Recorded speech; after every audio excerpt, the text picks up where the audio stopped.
जय मसीह की। मैं मेरी मैडम के इधर काम करती हूँ, तो उधर गई थी, मैं गाड़ी से गिर गई थी, तो मेरा पैर बहुत दुख रहा था, मुझे आने को नहीं जम रहा था, तो मैं बोली धीरे धीरे चल के आई और अभी ठीक है, सूट की आराधना हुई, एकदम चंगा है पैर मेरा, अभी ठीक है, अभी चलने को हो रहा है।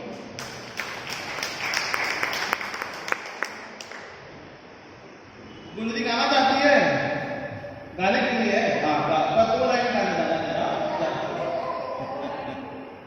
जा आजा, मना नहीं करते, तू आ गई तो आ गई, ऊपर आने में कोई दिक्कत नहीं है, आजा जल्दी आ, ज्यादा बड़ा नहीं गाना, एक छोटा सा गाना है। सबकी गाना सीख रही? जय श्री हे यहोवा भलाई तेरे को स्वभाव में गाता रहूंगा। हे यहोवा भलाई तेरे स्वभाव में गाता रहूंगा। तू मेरे जान है, तू मेरे पान है, तू मेरे जान है, तू मेरे पान है, इस जीवन में गाता रहूंगा। तू मेरे जान है, तू मेरे पान है, तू मेरे जान है, तू मेरे जान है, सारे जहां में गाता रहूंगा। ऐसे उठा के चट्टान में मुझको खड़ा किया, ढाल अश्व को पोंछ के हंसने को मौका दिया। ऐसे उठा के चट्टान में मुझको खड़ा किया, घम और आंसू को पोंछ के हंसने को मौका दिया। कैसे भूलूंगा प्यार तेरे को, कैसे भूलूंगा महान बातों को। हे यहोवा भलाई को तेरी स्वभाव में गाता रहूंगा। इतने गाना हूँ। थैंक यू, बहुत बहुत धन्यवाद।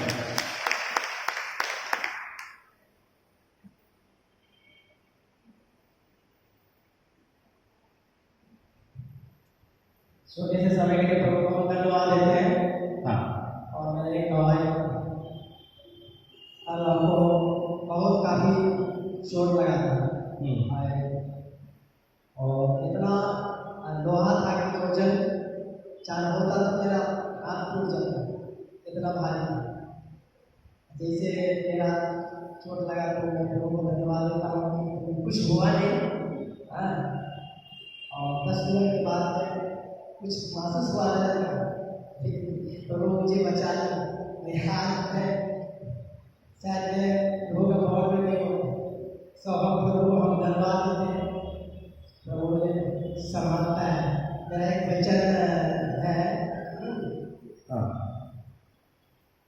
यशाया 66 पद में बोलता है, यहोवा यूं कहता है, आकाश मेरा सिंहासन और पृथ्वी मेरी चरणों की चौकी है। हालेलुया। और नीति वचन जो कहता है, धर्मी धर्म के मार्ग में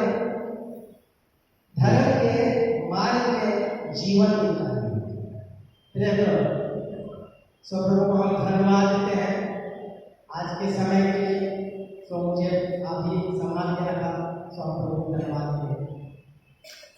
बहुत बहुत धन्यवाद। अच्छा 2-3 बातें हैं। गुफा बाई की बहन के उसकी आत्मिक शांति की हम कामना करेंगे। वो प्रभु के पास से बुला ली गई है और परमेश्वर का अनुग्रह उसके साथ बना रहे। श्रीकांत के लिए हम प्रार्थना करेंगे, उसके बेटी के लिए और वो सेवकाई के लिए विश्वानी हो गई है और परमेश्वर अनुग्रह प्रदान करे। सेवकाई के दौरान बेटी जब चली गई है उसको भेजा है ट्रेनिंग के लिए, सो परमेश्वर मिनिस्ट्री के माध्यम के द्वारा बहुतायत की आशीष प्रदान करें। और श्रीकांत के बेटे के लिए हम प्रार्थना करेंगे, उसको मेल नर्सिंग करना है, मेल नर्सिंग करना है। तो एक गुजरात की जगह थी पर उसका फीस बहुत ज़्यादा है, तो उसके कारण से नहीं हो पाया। बात हो रही थी मेरी उसके प्रकार से, पर यदि आपके पास कोई कॉन्टैक्ट है कुछ कम में कहीं पे हमारे मिशन फील्ड में अगर होता है तो आप मेरे को बताइएगा। डॉक्टर साहब जी से निवेदन है, अगर आपके पास में कुछ मैसेज आता है तो प्लीज़ लेट मी नो कि हम मेल नर्सिंग के लिए श्रीकांत के लड़के को वहाँ पे इस बारे में देख सकेंगे। ओके, सो हम प्रार्थना करेंगे। Thank you Shrikant. जा हम प्रार्थना करेंगे, बेटा का प्रार्थना करेगा बेटा गुजरे के लिए हम प्रार्थना करेंगे। उसकी इच्छा जो होती है गाने की बहुत रहती है, तो हम उसके जीवन के लिए प्रार्थना करेंगे। परमेश्वर का अनुग्रह इसी प्रकार से है ना, आत्मा का भाव है, आत्मा के भाव में अनुग्रह और बेटी के पैरों के दर्द के लिए परमेश्वर से जय प्रदान करें और शांति प्रदान करें। ठीक है, आइए हम प्रार्थना करें। महान जितने अनुग्रहकारी पिता परमेश्वर, आपके नाम को हम धन्यवाद देते हैं पिता। इस समय के दौरान तेरे नाम की महिमा और स्तुति पिता परमेश्वर होने पाए, और पिता परमेश्वर आपके वचन के लिए, आत्मा के परिपूर्ण जीवन के लिए पिता, और पिता परमेश्वर बहन के लिए पिता परमेश्वर दूबाबाई की, उसे पिता परमेश्वर अपने आत्मा में रखना पिता, सामर्थ्य में रखना और अपने प्रभुत्व में रखना। श्रीकांत के पिता परमेश्वर बच्चों के लिए आपके आशीष से बनी रहने पाए। जिस बेटी का पिता परमेश्वर गवाही पैरों के दर्द था पिता परमेश्वर, उसे आपकी चंगाई प्रदान करें, संतान के रूप में रखें। और बुजुर्ग के लिए पिता, उसको पिता गाने का विधान और वरदान पिता परमेश्वर तुम्हें आत्मा के भाव में दिया, अनुग्रह प्रदान कर। तो पिता तू छू और स्पर्श कर, अपनी दया और अपने प्रभुत्व में लेकर चल। उद्धार करता प्यारे बेटे प्रभु यीशु मसीह के नाम से मानते हैं, इसने को बुद्धि दे प्रार्थना। आमीन। परमेश्वर का वचन जो कि आपके हमारे बीच में पढ़ा जाता है वो है रोमियो की पुस्तक उसका 8वां अध्याय, रोमियो की पुस्तक उसका 8वां अध्याय, और हम पढ़ेंगे 9 और 10 पदों के बीच में हम इस बात को पढ़ेंगे। ओके, 9, 10 और 11 पदों के बीच में हम पढ़ते हैं। मैं आपके लिए पढ़ देता हूँ जब तक आप निकालें। रोमियो की पुस्तक उसका 8वां अध्याय और 9, 10 और 11 पदों के बीच में हम इस बात को पढ़ते हैं। परंतु जबकि परमेश्वर का आत्मा तुम में बसता है, तो तुम शारीरिक दशा में नहीं परंतु आत्मिक दशा में हो। यदि किसी में मसीह का आत्मा नहीं तो वह उसका जन नहीं। यदि मसीह तुम में है तो देह पाप के कारण मरी हुई है, परंतु आत्मा धर्म के कारण जीवित है। यदि उसका आत्मा जिसे यीशु को मरे हुए में से जिलाया तो तुम में बसा हुआ है, तो जिसे मसीह ने मरे हुए में से जिलाया वह तुम्हें नाशवान देह को भी अपने आत्मा के द्वारा जो तुम में बसा हुआ है जिलाएगा। परमेश्वर के वचन के पढ़े जाने पे हम सबको को आशीष मिले। ओके, तो परमेश्वर का वचन यहाँ 3 बातों के माध्यम के द्वारा कहता है। यह हमारी आत्मिक दशा के बारे में कहता है, शारीरिक दशा के बारे में कहता है, और हम हमारे आत्मिक और जीवन की जो दशा रहती है उसमें हम किस प्रकार से विजयी जीवन को प्राप्त करते हैं इस बारे में कहता है। शराबी को देखा है कभी किसी ने ना?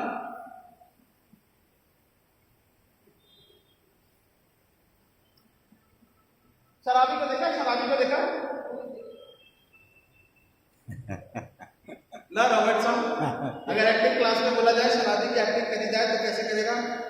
फिर एकदम सब दुनिया के राजा। ठीक है, वो दशा जो उसकी होती है वो खुद अपने हिसाब से नहीं होती है, वो शराब उसके सर तक चढ़ जाती है इतनी कि उसकी दशा जो हो जाती है वो इस हिसाब से हो जाती है कि वो लड़खड़ाने लगता है। देखा ना? शराबी को देखा नहीं देखा है? बराबर नहीं चलता है। अगर आप सीधा चलने को बोलोगे तो नहीं, खाता है तो खाता रहेगा, सोता है तो सोता रहेगा, कुछ अगर काम कर रहा है वो उसकी दशा है, बराबर है। वो खुद अपने शारीरिक जीवन के ऊपर वैसा नहीं काबू रख पाता है, इस कारण से उसकी जो दशा होती है वो शराब के कारण विपरीत हो जाती है, नॉर्मल नहीं रहता है। ठीक है, सो परमेश्वर का वचन क्या बोलता है? रोमियो की पुस्तक उसके 9वें अध्याय में क्या बोलता है? क्या पढ़ा अभी? 9वें पद में क्या पढ़ा हमने? जब परमेश्वर का आत्मा तुम में बसता है तो जो दशा हो जाती है वो कैसे हो जाती है? आत्मिक दशा में तुम बन जाते हो। जो शराब पीने वाला है वो उसकी दशा वैसी नहीं रहती है, वो शराब के कारण ऐसी हो जाती है जिसके कारण उसका शरीर जो है वो डगमगाने लगता है। इसलिए परमेश्वर का वचन क्या बोलता है? यदि तुम आत्मा की दशा में, यदि आत्मा तुम में बसता है तो तुम परमेश्वर के उस दशा में या परमेश्वर के साथ संगति करने में या परमेश्वर के साथ एक सहभागी होने में तब उस दशा में तुम बढ़ते हो, है ना? जब परमेश्वर का आत्मा तुम में बसता है तो तुम्हारा जीवन जो है वो शारीरिक जीवन, संसारिकता का जीवन, उस दशा में से हम खत्म होके या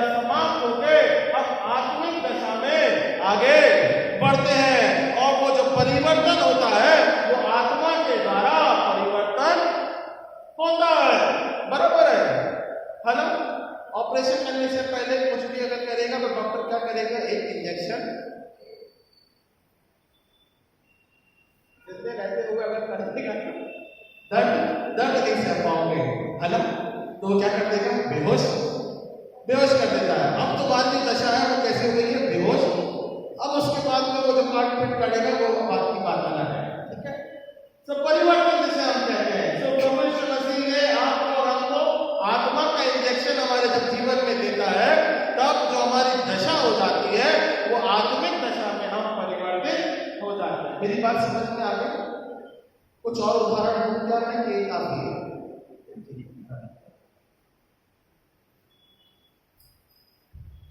तो परिवर्तन होना बहुत जरूरी है, और जो परिवर्तन होता है वो आत्मा के माध्यम के द्वारा परिवर्तन होता है ना? आत्मिक दशा के द्वारा या परमेश्वर का आत्मा जब हमारे साथ में रहता है। तो आइए हम थोड़ा सा मसीह के वचन के ऊपर बातों के ऊपर मनन करेंगे। ये आत्मा से भरा हुआ जीवन या आत्मिक जीवन या आत्मा का प्रभाव किस प्रकार से हमारे और आपके जीवन में कार्य को करता है, या मनुष्य जीवन में जब आत्मा आता है या पवित्र आत्मा उतरता है तब वो दशा जो हो जाती है मनुष्य की, वो किस प्रकार से परिवर्तित हो जाती है, इस बारे में हम विचार करेंगे। तो पहली बात अगर हम देखेंगे प्रेरितों के काम उसके 13वें अध्याय और 52 पद में लिखा है, जब परमेश्वर का आत्मा या कह सकते हैं हम पवित्र आत्मा जब चेलों के अंदर उतरा तो क्या हुआ?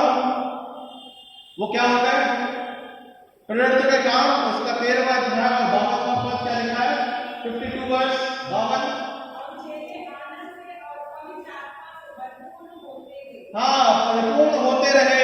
आत्मा का भाव जब आता है या आत्मा हमारे जीवन में आती है तब उसमें हमारा क्या होता है? हमारा जीवन परिपूर्ण होता जाता है। या आत्मा के रूप में वो चेले जो है वो सभा के कार्यों के रूप में या चंगाई करने के रूप में, लोगों के मध्य में प्रचार करने के रूप में, लोगों के मध्य में निरंतर कार्य करने के द्वारा, मसीह के वचन के प्रचार के माध्यम के द्वारा, चाहे विरोध कितना भी होता रहे, परमेश्वर का आत्मा का कार्य कभी रुकता। ये कैसे होगा? जब आत्मा हमारे जीवन या शरीर में बसता है या उतरता है या ठहरता है। ठीक है ना? ये है। तो पहली बात क्या हुई? चेलों के जीवन में जब आत्मा उतरा तो वो उससे परिपूर्ण हो गए, और परिपूर्ण होने के नाते वो क्या करने लगे? प्रचार करने लगे, चंगाई करने लगे, लोगों के लिए प्रार्थना करने लगे, और बहुत से ऐसे मसीह कार्य होते हैं।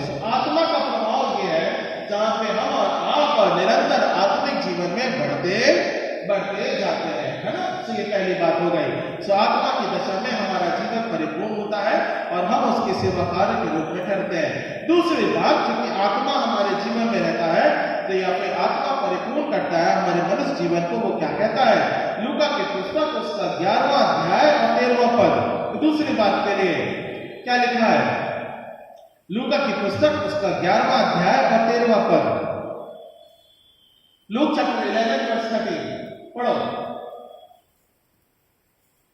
जब तुम बुरे होकर अपने बच्चे को अच्छी वस्तु देना जानते हो। हाँ, जब तुम बुरे होकर अपने बच्चे को अच्छी वस्तुएं देना जानते हो।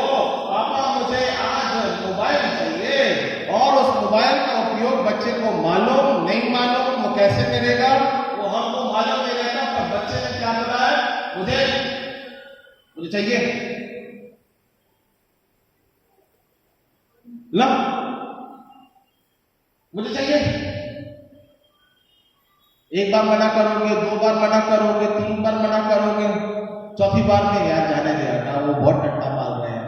जब से बोला है तो बोलते जब काम होगा। अच्छा, मोबाइल में डिमांड है, मुझे सैमसंग का नहीं चाहिए, मुझे आईफोन चाहिए। अब बाप क्या करता है बेचारा? जैसे भी होगा, बच्चे की डिमांड बोली है, करना है तो उसे पूरा करता है। सो यदि मनुष्य बुरा होने के नाते भी, यदि तुम बुरे होकर भी अपने बच्चों को संसारिक वस्तुओं की कभी कमी नहीं होने देते, तो क्या तुम्हारा स्वर्गीय पिता आत्मिक वरदान को अगर तुम मांगोगे तो उसको पूरा नहीं करेगा? है ना? से माता पिता का फर्ज है, या हमारा फर्ज है, या हमारे आत्मिक जीवन की दशा है कि हम अगर हमारे स्वर्गीय बाप से मांगे आत्मा के दान और वरदान के लिए, तो वो इतना अनुग्रहकारी पिता है कि हमको और आपको आत्मा का दान और वरदान देगा। कभी मना नहीं करता, because it is a free, है ना, उसमें कोई पैसा या मोल लेने करने की जरूरत नहीं है। और आत्मा का दान और वरदान, इससे कोई बुरे काम, मोबाइल से आप बुरे काम कर सकते हो, है ना, मोबाइल से आप बुरे काम कर सकते हैं। बहुत सी ऐसी बातें हैं, देखने वाली बातें हैं, नहीं देखने वाली बातें हैं, रात में जागने वाली बातें हैं, सोने वाली बातें हैं, बहुत सी बातें हैं, वो दशा अलग है। पर आत्मा का भाव जब हमारे जीवन में रहता है, तब हमारा आत्मिक जीवन उसके द्वारा फलवंता होता है, उसमें कोई नुकसान नहीं है, बल्कि आत्मा के द्वारा दूसरी आत्मा को भी हम बचाया जा सकता है। यह है आत्मा का भाव, तो उसे प्राप्त करना बहुत जरूरी है। दूसरी बात, आत्मा का भाव और उसे प्राप्त करना हमारे लिए बहुत आवश्यक है। जब तक हम उससे मांगेंगे नहीं, तब तक वो स्वर्ग के पिता है, वो देगा। बोलना और मांगना बहुत जरूरी है। आत्मा को सामर्थ्य द्वारा मांगना बहुत जरूरी है। तो मांगो तुम्हारे आत्मिक बाप से, वो तुम्हारे जीवन को आत्मा के द्वारा वो परिपूर्ण करेगा। और क्या लिखा है? तो स्वर्गीय पिता अपने मांगने वाले को पवित्र आत्मा क्यों ना देगा? और आगे फिर उसने एक 14 हाँ आगे पढ़ो बेटा। फिर उसने एक गूंगी दुष्ट आत्मा को निकाला। हाँ, अब देखिए वहां पे उदाहरण लिखा हुआ है गूंगी दुष्ट आत्मा के बारे में। सो परमेश्वर का वचन वहां पे हमको और आपको बस नहीं, वो उदाहरण है। सो आत्मा का वरदान आपको और हमको एक गूंगी आत्मा को भी निकालने के माध्यम के द्वारा पवित्र आत्मा इस प्रकार से कार्य करता है कि चंगाई वो मसीह में है, और वो चंगाई वहां पे वो बेटी को वहां पे चंगा करती है। सो ये आत्मिक दान और वरदान का हम देखने पाते हैं। सो परमेश्वर का पिता का कहने का मतलब है, यह वचन इस बात को बढ़ा के कहता है, यदि तुम आत्मिक दान और वरदान मांगोगे तो परमेश्वर तुम्हें चंगाई का वरदान भी देगा। और हमको और आपको इस प्रकार से अपने दान और वरदान को मांगने की जरूरत है कि परमेश्वर हमारे पद में अपने आत्मा के द्वारा कार्य को पूरा कर सके। ये दूसरी बात हो गई। तीसरी बात क्या लिखा है? यहेजकेल की पुस्तक उसका 36वां अध्याय और 27वां पद। यहेजकेल, यशाया और यहेजकेल आता है उसके द्वारा। यहेजकेल की पुस्तक और उसका 36वां अध्याय 36 और पद जो है 27वां पद है, मैं पढ़ देता हूं। नहीं, 26वें पद से पढ़ना। मैं तुमको नया मन दूंगा, हाँ मैं तुम्हारे भीतर नई आत्मा को क्या करूंगा? उत्पन्न करूंगा। परमेश्वर हमको और आपको नई आत्मा के रूप में या आत्मा के प्रभाव में हमको और आपको नया बनाने के रूप में ठहराता है। और क्या लिखा है? और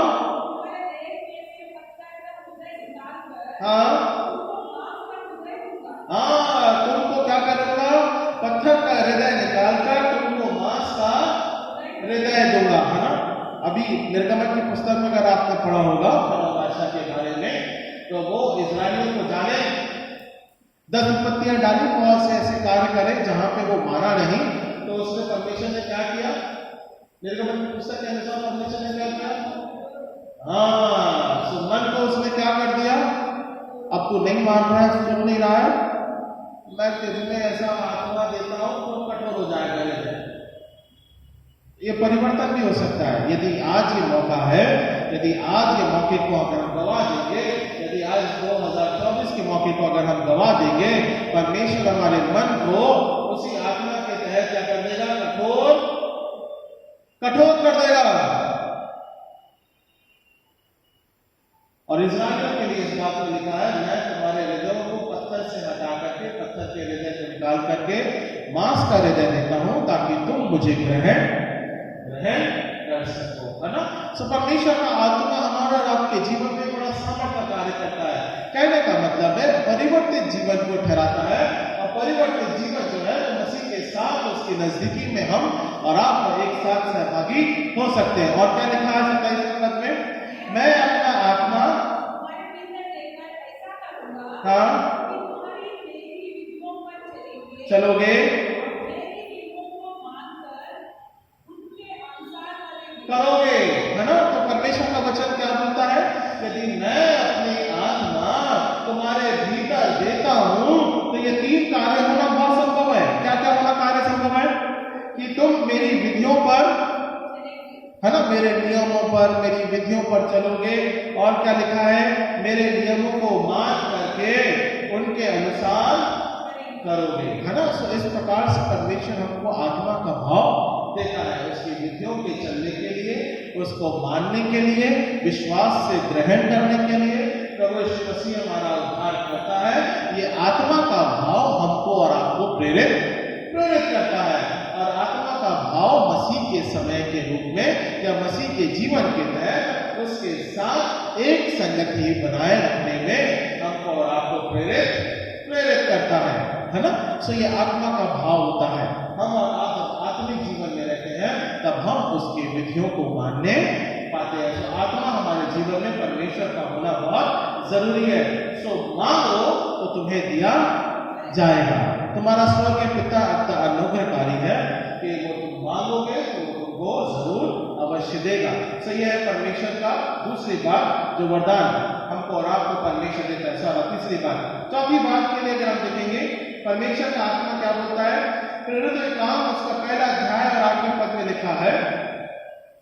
प्रेरित के काम उसका पहला अध्याय और 8वां पद, मैं पढ़ूं, मिला। परंतु जब पवित्र आत्मा तुम पर आएगा, परंतु जब पवित्र आत्मा तुम पर आएगा सामर्थ पाओगे, तो तुम सामर्थ पाओगे, और यरूशलेम और सारे यहूदिया, और सामरिया में हाँ मेरे गवाह। अच्छा, यहाँ पे ना 3 बातें लिखी हैं। देखो यहाँ पे क्या लिखा है, जब परंतु पवित्र आत्मा तुम पर आएगा तब तुम सामर्थ पाओगे। यरूशलेम, ठीक है ना, प्रभु यीशु मसीह का स्थान, गृह स्थान जिसे हम कहते हैं, है ना। सो परमेश्वर का आत्मा प्रभु यीशु मसीह के द्वारा हमारा और आपके जीवन में कार्य करता है। तो उसमें अपनी बात जो है, आत्मा का भाव जो लिखा है, वो पहले उन्होंने घर से शुरू किया है ना। कोई भी अच्छा कार्य जो होता है वो अपने घर से हमें शुरू करना बहुत जरूरी है। यदि मैं मेरे घर से अपने कार्य को सही से शुरू नहीं करूंगा तो कलीसिया का पीछे मेरे चलना व्यर्थ। ला बोले पादरी साहब अब अपनी धुनकी में रहते हैं, ये अपना घर नहीं संभाल सकते तो कलीसिया का घर कैसे संभालेंगे, है ना। तो दशा कैसी होनी चाहिए, हमारा अपने घर की दशा पहले सुधरनी चाहिए। तो आत्मा का भाव है, पहले प्रभु यीशु मसीह ने अपने घर की दशा को सुधारने के बारे में बोला। ओके, फिर उसके बाद में कहाँ बोला है, यहूदिया, बराबर है, जो उसका कुल कुटुंब और यहूदिया वंश के रूप में जिस प्रकार से था, वहां के लोगों के बारे में या अपने धर्म और प्रांत या अपने जीवन के बारे में बोलता है कि तुम वहां पे भी प्रचार करो भैया, कोई छूटने ना पाए, ना केवल अपना घर बल्कि आजू बाजू वाले लोग भी, देश प्रांत के लोग जुड़ने पाए। फिर उसके बाद में समझा अन्य लोगों के बीच में, अन्य जातियों के मध्य में अपने प्रभु यीशु मसीह के आत्मा का प्रचार करो, और पृथ्वी की कहां तक जाओ, पृथ्वी की छोर तक जाओ, निरंतर अपने जीवन का प्रचार, अपने वचन के रूप में जीवन के तहत तुम कहां तक जाओ, निरंतर पृथ्वी की छोर तक जाओ, जहां तक भी तुम्हें संभव होता है वहां तक मसीह की आत्मा का प्रचार करो, है ना। सो परमेश्वर हमको और आपको इसी बात को ठहरा के कहता है, उसकी आत्मा हमको और आपको प्रचार के माध्यम के द्वारा ठहराती है, या जीवन के परिवर्तन के बारे में ठहराती है, या मसीह गवाहियों के बारे में ठहराती है। सो आत्मा से भरपूर जीवन, इस बात को यहाँ पर देखने पाते हैं। चौथी और अंतिम बात, उसी प्रेरित के काम अगर आप देखोगे, 4वां अध्याय और 31वां पद, 4th chapter verse 31। हाँ, इकट्ठे थे, हिल गया, परिपूर्ण हो गए, सुनाते रहे, है ना। सो परमेश्वर का वचन हमको और आपको प्रार्थना के माध्यम के द्वारा हम कोई भी सामर्थ्य के कार्य को हम कर, है ना, अनेक बंधनों से हम आजाद हो सकते हैं। प्रार्थना के भाव में क्या लिखा, बहुत बढ़िया बात लिखी, क्या लिखा है, जब वे प्रार्थना किए तो वो स्थान जहां पे इकट्ठे थे हिल गया। अगर तू पहाड़ से कहे कि यहां से निकल कर उखड़ करके उधर चला जा और प्रार्थना के भाव में अगर मांगे, आत्मा के भाव में मांगे या सामर्थ्य द्वारा मांगे तो वो पहाड़ भी खिसक सकता है। तो वहां पे भूकंप आ गया है। जब वो आत्मा से परिपूर्ण होकर या प्रार्थना में अपने जीवन को वो क्या करे, तो वो जो स्थान था वो क्या हो गया, भूकंपित हो गया, मतलब वो हिल गया। तो हम और आप, हमारे आत्मिक जीवन की दशा ऐसी है जो कि मरी हुई है ना। मैंने इसलिए शराबी का वैसे बताया था, अगर उसके जीवन में इस प्रकार से रहता है तो उसको खुद ही मालूम रहता है कि वो किधर जाता है। आत्मा का भाव हमको और आपको इसी बात को करा के कहता है, यदि हम उसकी आत्मा में रहेंगे तो तमाम जितनी भी बातें हमारे जीवन से जुड़ी हुई, चाहे वो किसी प्रकार का बंधा हुआ क्यों ना हो, चाहे वो किसी प्रकार से विरोधी आत्माएं क्यों ना हो, चाहे वो किसी भी प्रकार से तकलीफ क्यों ना हो, चाहे वो किसी भी प्रकार से बीमारी क्यों ना हो, परमेश्वर हमको और आपको विश्वास के माध्यम के द्वारा चंगाई और सामर्थ्य के द्वारा अगुवाई करने वाला वही हमारा परमेश्वर है। ऐसे मानो तो तुम अपने अपने जगहों से उन स्थानों को भी हिला सकते हो। आत्मा से भरपूर जीवन हमको और आपको इस बात को यहाँ पे ठहरा के कहता है। मसीह के वचन के रूप में, उसकी आत्मिक सहभागिता के रूप में हम हमारे आत्मिक जीवन को इसी प्रकार से बना के रखें और उसके देह और लहू की जब सहभागिता करते हैं तो हमें कैसे करना है, आत्मा के भाव में करना है, आत्मा के साथ लेना है, क्षमा के द्वारा आना है और परमेश्वर से कहना है, परमेश्वर मेरे आत्मिक जीवन को तू अपने अनुग्रह के द्वारा आत्मा के रूप में भर दे, अनुग्रह के द्वारा मुझे छुआ स्पर्श कर, है ना। तो आइए हम प्रार्थना करें। महान और जीते अनुग्रह कार्य पिता परमेश्वर, आपके नाम को हम धन्यवाद देते हैं पिता इस समय के लिए। अपने आत्मा से घर पिता परमेश्वर परिपूर्ण कर पिता, ताकि हम प्रार्थना के माध्यम के द्वारा स्थानों और जगहों और पिता परमेश्वर तकलीफों से पिता आजाद होकर के हम पिता परमेश्वर एक बंधनों से पिता परमेश्वर उसे हम समाप्त करने पाए, ऐसा वरदान है। आत्मा का भाव पिता हमारे जीवन को पिता छूता और स्पर्श करता है, अपनी दया में और अपने प्रेम में खिलाता है और पिता परमेश्वर जीवन के हर कार्य योजनाओं के रूप में पिता तो अपने आत्मिक रूप में पिता हमारे जीवन को लेकर चलता है। सो हम धन्यवाद देते हैं, दया का सागर है, अनुग्रह के द्वारा हमारी अगुवाई कर संभाल और अपने प्रभुत्व में लेकर चलता। राजाओं के राजा प्रभु के प्रभु से पिता परमेश्वर की से विनती करते हैं, सामर्थ मसीह में है। तो इस बात को प्रार्थना के रूप में मांगते उद्धार करता प्यारे बेटे परमेश्वर मसीह के नाम से मांगते हैं, आमीन। ओके, तो जो बपतिस्मा पाए हुए लोग हैं वे सामने आ जाए ताकि हम भोज के उसमें अपने संगति को फैला सकें। किताब